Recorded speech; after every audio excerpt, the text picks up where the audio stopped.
오늘 하나님께서 우리에게 주신 말씀은 히브리서 11장 8절에서 16절입니다. 하나님의 말씀을 봉독합니다. 믿음으로 아브라함은 부르심을 받았을 때에 순종하여 장래의 유업으로 받을 땅에 나아갈새 갈 바를 알지 못하고 나아갔으며 믿음으로 그가 이방의 땅에 있는 것 같이 약속의 땅에 거류하여 동일한 약속을 유업으로 함께 받은 이삭 및 야곱과 더불어 장막에 거하였으니 이는 그가 하나님이 계획하시고 지으실 터가 있는 성을 바랐음이라. 믿음으로 사라 자신도 나이가 많아 단산하였으나 잉태할 수 있는 힘을 얻었으니 이는 약속하신 이를 미쁘신 줄 알았음이라. 이러므로 죽은 자와 같은 한 사람으로 말미암아 하늘의 허다한 별과 또 해변의 무수한 모래와 같이 많은 후손이 생육하였느니라. 이 사람들은 다 믿음을 따라 죽었으며 약속을 받지 못하였으되 그것들을 멀리서 보고 환영하며 또 땅에서는 외국인과 나그네 임을 증언하였으니 그들이 이같이 말하는 것은 자기들이 본향 찾는 자임을 나타냄이라. 그들이 나온 바 본향을 생각하였더라면 돌아갈 기회가 있었으려니와 그들이 이제는 더 나은 본향을 사모하니 곧 하늘에 있는 것이라. 이러므로 하나님이 그들의 하나님이라 일컬음 받으심을 부끄러워하지 아니하시고 그들을 위하여 한 성을 예비하셨느니라. 아멘. 오늘 말씀의 제목은 믿음으로입니다. 믿음을 이야기할 때 빠지지 않는 사람이 바로 믿음의 조상 아브라함입니다. 아브라함은 믿음으로 어떻게 살았습니까? 히브리서 기자는 다음과 같이 증거합니다. 8절 말씀을 봅니다. 믿음으로 아브라함은 부르심을 받았을 때에 순종하여 장래의 유업으로 받을 땅에 나아갈새 갈 바를 알지 못하고 나아갔으며 아브라함의 인생은 갈 바를 알지 못하는 인생이었습니다. 그런데 아브라함은 한치 앞도 알 수 없는 인생의 여행을 어떻게 했다고 합니까? 믿음으로 순종하여 나아갔다고 합니다. 갈 바를 알지 못하는 아브라함의 여행은 어떻게 시작되었습니까? 떠남이 있었습니다. 창세기 12장 1절 말씀을 참고로 봅니다. 여호와께서 아브라함에게 이르시되 너는 너의 고향과 친척과 아버지의 집을 떠나 내가 내게 보여줄 땅으로 가라. 일반적으로 떠남은 생존을 위한 것입니다. 유목민은 물이 있는 곳을 따라 삶의 자리를 옮겨 다닙니다. 어떤 이들은 경제적 이유로 생존을 위해서 삶의 자리를 옮깁니다. 또 어떤 사람들은 사회가 요구하는 자격을 갖추기 위해 삶의 자리를 여기저기로 옮겨 다니기도 합니다. 그러나 아브라함의 떠남은 달랐습니다. 아브라함의 떠남은 지리적인 떠남만을 의미하지 않습니다. 이 떠남은 문화, 종교, 사회, 관계, 이 모든 것으로부터의 떠남을 의미합니다. 자신이 누리고 있었던 모든 기득권을 내려놓고 오직 믿음으로 떠났음을 이야기합니다. 아브라함의 떠남은 익숙한 삶에서 벗어나는 결단의 떠남입니다. 비록 익숙하지만, 비록 누릴 것이 많았지만 더 이상 머무르지 말아야 하는 곳을 떠나는 결단을 의미합니다. 그 당시 친척과 아버지의 집을 떠나 알지도 못하는 땅을 향해 떠난다는 것은 매우 위험한 일이었습니다. 무모한 행동으로 보일 수도 있습니다. 그러나 무모한 행동이 아니라 믿음에 의한 행동이었다고 히브리서 기자는 증거합니다. 이성적인 판단으로 앞일을 계산하고 눈에 보이는 것만을 따라가는 것은 믿음이 아닙니다. 눈에 보이지 않지만 하나님이 말씀하신 것을 믿고 그것을 따라 행하는 것이 믿음입니다. 떠나야만 보이는 것이 있습니다. 떠나야 비로소 알게 되는 것이 있습니다. 그 안에서는 보이지 않던 것이 떠나면 보입니다. 하나님께서는 갈 바를 알지 못하는 아브라함에게 이와 같이 명령하신 것입니다. 거기 있지 말아라. 그런 삶에 거하지 말아라. 거기는 내가 궁극적으로 있어야 할 곳이 아니다. 그냥 그렇게 익숙한 대로 지내지 마라. 이렇게 명령하십니다. 아브라함의 떠남은 여호와 하나님이 아브라함을 부르시는 첫 명령이었습니다. 익숙한 것에서 벗어나는 경험, 머무르지 말아야 할 곳을 떠나는 경험, 새로운 삶과 세계 속으로의 믿음의 행보였습니다.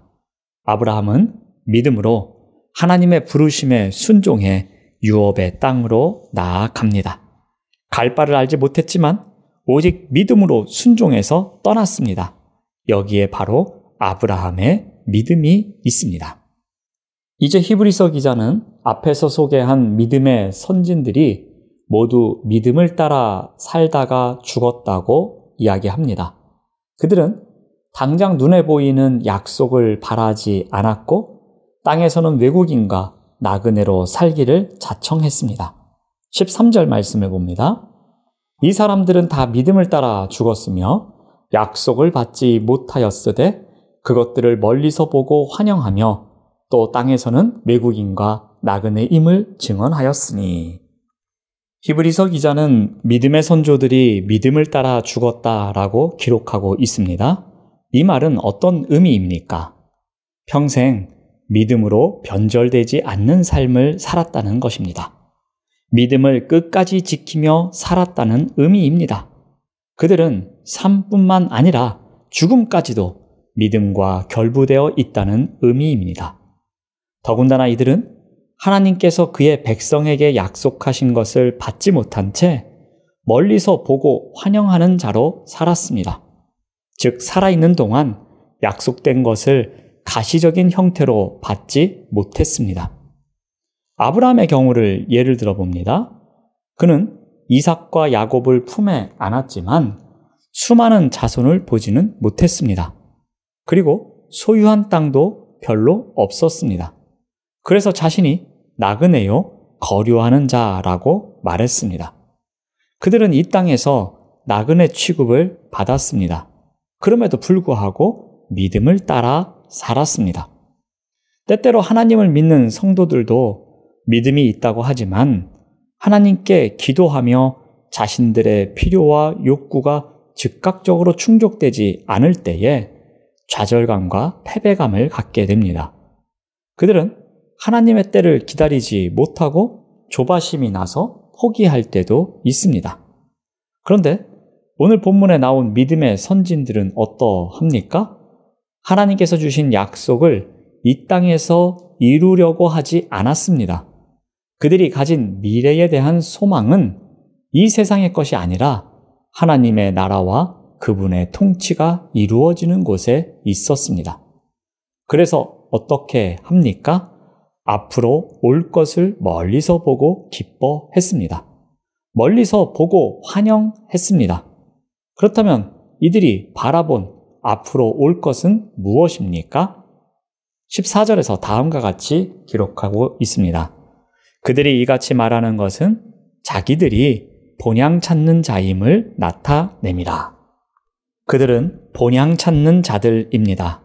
즉 그들에게 앞으로 올 것은 본향입니다.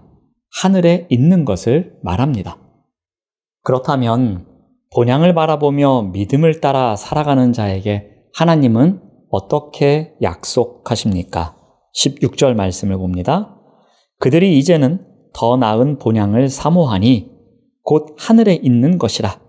이러므로 하나님이 그들의 하나님이라 일컬음 받으심을 부끄러워하지 아니하시고 그들을 위하여 한 성을 예비하셨느니라. 하나님은 믿음을 따라 죽은 자들의 하나님이라 일컬음 받는 것을 부끄러워하지 않으신다고 말씀하십니다. 오히려 믿음을 따라 살아낸 자들을 자랑스러워 하신다고 말씀합니다. 또 하나는 그들을 위하여 한 성을 예비하셨다고 약속하십니다. 아브라함을 비롯한 믿음의 선진들이 믿음으로 살아간 그 특징은 무엇입니까? 이 땅이 아무리 힘들고 어렵더라도 궁극적으로 돌아갈 본향을 사모하며 살아냈다는 것입니다. 믿음으로 순종하는 삶을 살아낸 것입니다. 보이지 않는 실상을 믿음으로 바라보면서 살아낸 것을 이야기합니다. 사랑하는 여러분, 오늘 하루도 우리가 믿음의 여정을 따라 살아갑니다. 가장 중요한 것이 무엇이겠습니까? 보이지 않지만 믿음으로 순종하는 삶이 있어야 할 것입니다. 또한 본향을 향하여 나아가는 나그네 삶이 우리에게 있어야 할 것입니다. 기도하겠습니다. 하나님 감사합니다. 오늘 하루도 믿음의 여정을 따라 살아냅니다. 우리 또한 갈 바를 알지 못하지만 믿음으로 순종하는 삶을 살아내도록 인도하여 주시옵소서. 예수님의 이름으로 기도드립니다. 아멘.